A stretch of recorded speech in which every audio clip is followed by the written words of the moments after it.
시청자 여러분, 역병이 창궐하는 가운데 기체후일양 만강하시옵니까? 저는 하나님의 은혜로 여전히 무사합니다. 현월TV 현월 문안 인사드립니다. 자, 이번 시간에는 이제 다룰 강의 주제 뭐냐, 차를 한잔하고 있습니다. 자, 근본 제네바학당 2020학년도 1학기 수업이 개혁파 신앙 길라잡이 교회론입니다. 본 교회에 출석하시는 분들은 다 알고 있지만, 그래도 이 영상으로 이제 본 채널을 구독하시는 분들에게 또 알려드려야죠. 교회론을 다룰 것입니다. 이제 교회론 교재를 지난주부터 이제 본격적으로 이제 준비 중에 있습니다만, 언제 다 집필을 해야 될지 막막합니다. 그래서 학기를 앞두고 특강의 성격을 가진 시간으로 간략하게 교회와 공동체가 어떻게 다른가, 우리가 정말 흔히 쓰는 말 아니에요, 공동체라는 말. 자, 이 두 가지가 어떻게 다른지를 좀 설명을 하려고 합니다. 그래서 이 강의는 짧습니다. 그래서 웬만하면은 2번 정도의 강의로 마무리하려고 하는데요. 이 강의를 통해서 이 시대의 무너진 교회관을 제대로 붙들어 세우는데 그 초점을 맞추어서 진행을 하도록 하겠습니다. 사실 교회론이 정말로 중요한데, 이 시대의 교회를 다닌다고 하는 교인들의 어떤 교회관이 실상은 인간이 만들어낸 공동체와의 구분을 잘 하지 못하는 그런 측면들이 많은 것 같습니다. 즉, 공동체를 영어로 하면 커뮤니티죠. 그래서 교회를 영어로 하면 church인데, 발음은 좀 꽈습니다. church를 구분하지 못합니다. 그래서 교회 공동체라는 말을 여과 없이 사용을 합니다. 자, 그래서 교회라는 말의 개념을 조금 정립할 필요가 있다. 물론 이제 교회론 시간에 정확하게 공부를 하겠습니다만, 바른 교회관을 확립할 수 있는 시간을 가질 수 있기를 바랍니다. 본 교회에서는 많이 다루는 주제입니다만은, 제가 본 채널에서는 언급을 이제 많이 하지 않았기 때문에, 신세계 질서를 주창하는 일루미나티라고 불리는 집단에서는 7가지의 이제 목표가 있습니다. 그래서 이하의 신세계 질서는 영어 약자로 NWO라고 제가 말할 것이고, 일루미나티는 IMT로 앞으로 약칭을 하겠습니다. 자, IMT의 7대 목표를 소개합니다. 첫 번째가 뭐냐면 모든 개별국가의 파괴입니다. 두 번째, 모든 종교의 파괴, 그러나 악마주의는 제외합니다. 세 번째, 가족제도 폐지. 네 번째, 사유재산 폐지. 다섯 번째, 상속권 폐지. 여섯 번째, 애국주의 파괴. 일곱 번째, IMT의 통제를 받는 국제연합 UN 아래 세계정부 창조. 이런 이제 7개의 목표가 있는데, 여기서 우리는 다시금 이제 종교의 기원에 관한 개혁파 신앙 길라잡이로 다루진 않았고, 제가 지금 연재하고 있는 개혁파 신학의 서론 있죠. 자, 그 내용을 좀 떠올릴 필요가 있습니다. 종교는 크게 2가지라 그랬습니다. 자율종교, 타율종교. 자율종교는 자연주의적 종교, 자연종교라고도 부르고, 이것은 인간의 어떤 심리적 기원에 근거한 종교라고 했습니다. 그리고 그렇기 때문에 인간 편에서 신을 찾는 방식을 인간의 자유의지에 근거하여 만들어진 종교이기 때문에 자율종교다. 그러므로 사람의 어떤 임의로 만들어냈기 때문에 객관성이 결여되어 있고 관념적이고, 어떤 인간적인 욕망을 만족시키기 위해서 신을 고안해내고 또 신을 이용하는 행위, 이것이 바로 자연종교 또는 자율종교의 특징이라고 했습니다. 그러나 참된 종교는 타율종교라고 그랬죠. 하나님 편에서 인간을 찾아오신, 즉 그 찾아오신 방식이 하나님의 자기 계시에 의한 것이다. 그러므로 계시 종교라고도 부른다고 했죠. 자, 그런데 이러한 하나님의 자기 계시에 기초를 둔 종교는 오직 기독교뿐입니다. 자, 그러므로 인간의 자유의지에 기초를 두고 있는 모든 자연 종교끼리는 서로 조금만 조율하면 통합이 가능합니다. 그러나 기독교는 그 유일무이한 성격상 다른 종교들과 통합 자체가 불가능한 것입니다. 그런데 NWO를 주창하는 자들은 모든 종교를 파괴한다라고 했고, 단 악마주의, 즉 사탄 숭배는 허용한다라고 했습니다. 그래서 이 시대의 종교의 파괴는 과거 고대나 중세기에 일어났던 것처럼 직접적으로 그 종교에 위해를 가하는 것으로 진행하지는 않고, 특정 종교를 파괴하는 가장 좋은 방법은 뭐냐? 물타기죠. 소위 물타기를 해서 그것을 종교 간의 일치운동이다 라고 하는 것이, 그래가지고 조용히 자연스럽게 이렇게 하나로 통합하는 것이 최우선 전략입니다. 그래서 세계 종교문화 축제도 있고 그러더군요. 이 일치와 관련해가지고 가장 일치될 수 없는 것이 바로 정통 기독교니까 NWO를 주창하는 IMT 세력들은 모든 종교의 파괴라는 말은 결국 기독교만 파괴하면 해결될 수 있는 문제다 이 말이에요. 그러므로 왜 그렇게 성경을 공격하고 기독교를 공격하고 또 그 모든 종교들에 대해서는 포용적인 입장을 취해서 일치하려고 하는가? 이 답이 나오는 거죠. 자, 즉 모든 자연 종교는 통합을 하고 기독교에도 광명의 천사로 위장한 즉 이제 우리나라 어떤 안보 상황으로 따지는 간첩들을 갖다가 침투시켜서 안에서부터 조금씩 썩게 만든다는 것이죠.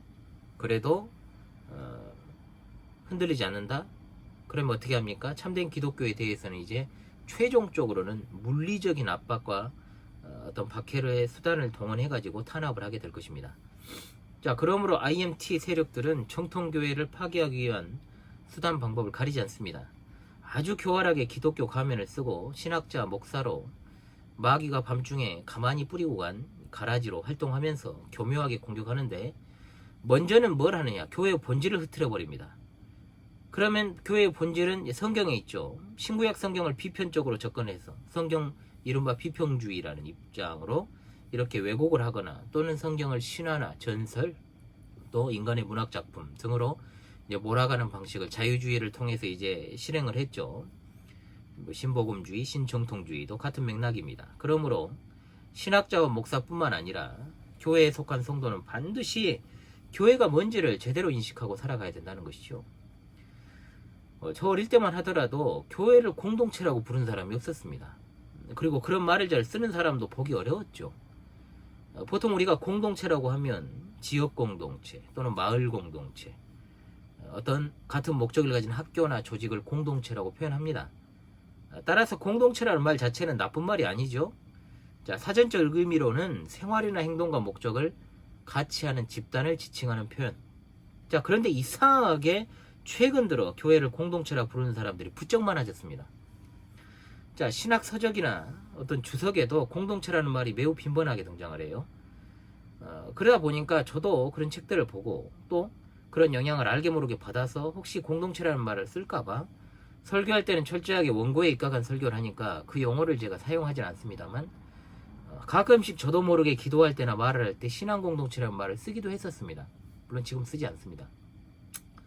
그러나 교회를 공동체라 부르는 것이 뭐가 문제냐라고 생각할 수 있지만 이 말을 쓰기 시작한 자들 그리고 이 말이 가져오는 해로운 측면을 잘 고찰해야 됩니다. 분명한 건 이것은 교회를 그냥 단지 공동체로 부르는 것에서 끝나면 다행인데 공동체로 이제 만들어버리는 겁니다. 이렇게 돼버리기 때문에 교회의 본질을 파괴하는 이제 아주 작은 움직임 중에 하나라고 볼 수 있는 것이죠. 그러나 그것이 결국은 댐을 무너뜨리는 요건이 될 수 있다. 요인이 될 수 있다.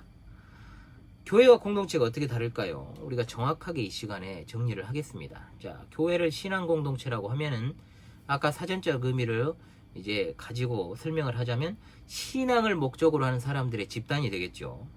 자, 분명히 염두에 둬야 할 것, 공동체의 중심은 사람입니다. 왜냐? 같은 것을 추구하는 사람들이 모여서 이룬 것이 공동체 아닙니까? 그러므로 공동체는 철저하게 사람 중심입니다. 그러나 교회는 성경이 중심이고 삼위일체 하나님이 중심이고 교회 그 자체가 중심이 되는 것입니다. 왜냐하면 교회는 예수님이 자기 피로 값주고 세우셨기 때문입니다. 그러므로 교회의 목표는 예수 그리스도와 연합한 자들이 어떤 특정한 유익을 얻으려고 하는 이익집단이 아니고 오로지 하나님 중심의 바른 성경적인 가치관과 문화관을 가진 생활을 하는 게 그 목표다. 바로 그것이 뭐냐? 신앙생활이라는 말이에요. 그러므로 근본적으로 교회의 목적은 천국에 있는 것이고 또 하나님 나라 확장에 있는 것이죠. 그러므로 순전히 영적인 것입니다. 자, 잘 이해를 해야 됩니다. 교회의 출발은 사람들의 이해관계가 아니라는 말입니다. 하도 교회의 본질을 흐트러뜨린 자들이 많아서 목사나 성도들이 헷갈려한다. 교회를 세우신 이가 예수님이시고 또 교회는 인간이 중심이 아니라 성경, 삼위일체 그리고 교회 중심이다. 그런데 공동체는 어떻다고요? 인간 중심입니다. 인간과 인간들이 서로 같은 목적을 가지고 협력하여 세운 것이 공동체입니다. 그러므로 방향성에 있어서도 순전히 공동체는 인간 중심의 삶과 공동체의 이익을 전제로 한다는 것이죠. 자, 그렇다면 한번 생각해 보십시다. 정말로 심각하게 현대 교회들이 과연 교회로서의 특징을 가지고 있는가, 공동체로서의 특징을 가지고 있는가 생각해 보시죠.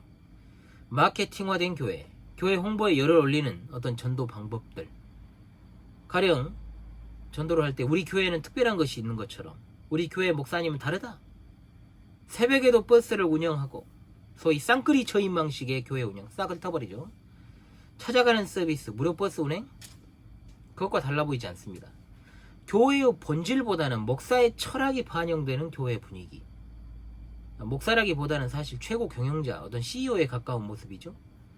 교회 내에서 문제가 발생하면 성경으로 판단받기보다는 세상 법정의 소송을 아주 밥 먹듯이 하고 끝장을 보려고 하는 태도. 자, 여러분, 이것은 교회에 가까운 모습입니까? 공동체에 가까운 모습입니까? 여러분의 목소리가 들리지 않아도 당연히 후자라고 이야기를 할 것입니다. 교회의 목적은 근본적으로 다릅니다. 철저하게 하나님 보시기에 좋아야 한다는 것이죠. 인간이 보기에 좋은 것은 교회가 아닙니다. 공동체죠. 바울 사도는 갈라디아 지역에 있는 교회들에게 편지에서 이렇게 말하고 있습니다. 1장 10절에 내가 지금 사람들에게 좋게 하려는 것이냐, 아니면 하나님을 좋으시게 하려는 것이냐, 혹은 내가 사람들에게 기쁘게 하려는 것이냐, 내가 아직도 사람들을 기쁘게 하려고 한다면 나는 그리스도의 종이 아니다. 분명히 말합니다. 교회는 어떤 곳입니까? 목회자 개인을 위한 곳이 아니죠. 마찬가지로 교회 내에 있는 어떤 특정한 사람, 세력들을 위한 것도 아니고, 또한 종교 행위를 하는 마음이 맞는 대다수의 사람들을 위한 보기에도 좋고 소속되기도 좋은 그런 곳 아닙니다. 바른 교회관은 반드시 성경에 입각하여 세워나가야 됩니다. 자, 첫 번째 시간이 길어질 수 있으니까 여기서 좀 마무리를 하고요. 자, 복습을 하시고 다음 시간에 참다운 교회란 무엇인가에 대한 용어 정리를 함으로 교회와 공동체 무엇이 다른가, 여기에 대한 결론을 내리도록 하겠습니다. 여러분, 구독과 좋아요, 알람 설정, 계속해서 힘있게 제가 강의를 진행할 수 있는 좋은 자양분이 됩니다. 아무쪼록 이 영상을 시청하시면 그냥 가지 마시고 구독, 좋아요, 알람 설정을 꼭 해주시면 더 양질의 교육을 강의할 수 있도록 그래 노력하겠습니다. 잘 부탁을 드립니다. 감사합니다.